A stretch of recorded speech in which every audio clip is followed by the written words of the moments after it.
Hey y'all. Yeah. How y'all doing?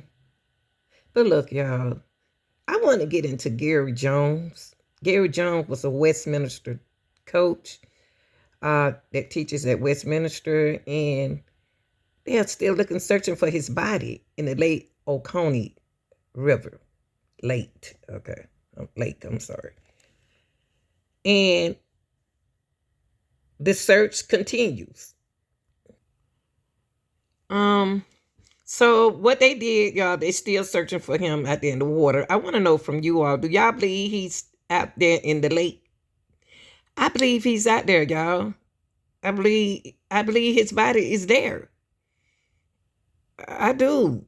After what we had researched the other day, about body density in the water, and like his shoes was in several places, but it's a lot of things that make me think that he's in the water. But we're gonna the research is still not research, they still searching for him out there Lake Oconee, because they think he's out there. So let's check this out. And before we get into our content, as the word says, close that screen door and start letting all them flies up in here. Now y'all know what flies carry. Okay, so if you see one, smash. All right, y'all, here we go. Experts in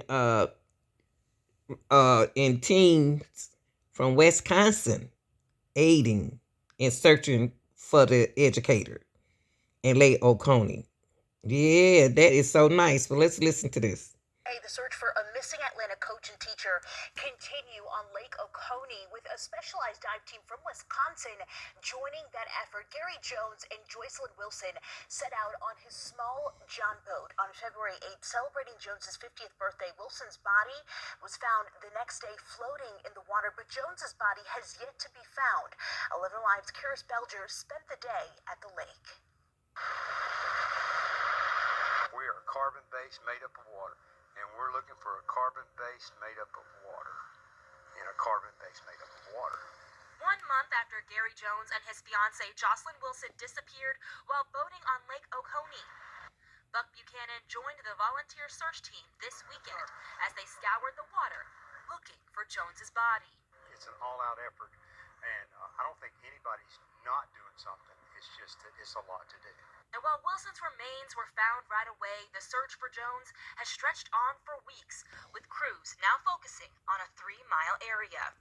So then we bring in sonar, and we start trying to identify targets. And then once we identify a target, we use either ROVs or divers to identify that target and go down and look at it and go, that's what we're looking for. As additional resources from Wisconsin-based Bruce's Legacy join the search, the team has successfully searched for hundreds of remains in bodies of water across the globe, often when others have lost hope.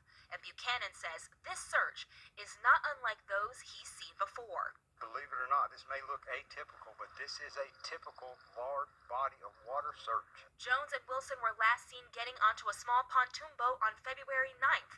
Hours later, the boat was found empty.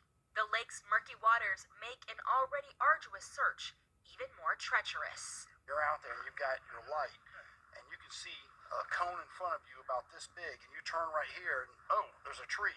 In Putnam County, Karis Belger, Yeah, be 11 careful. Alive News.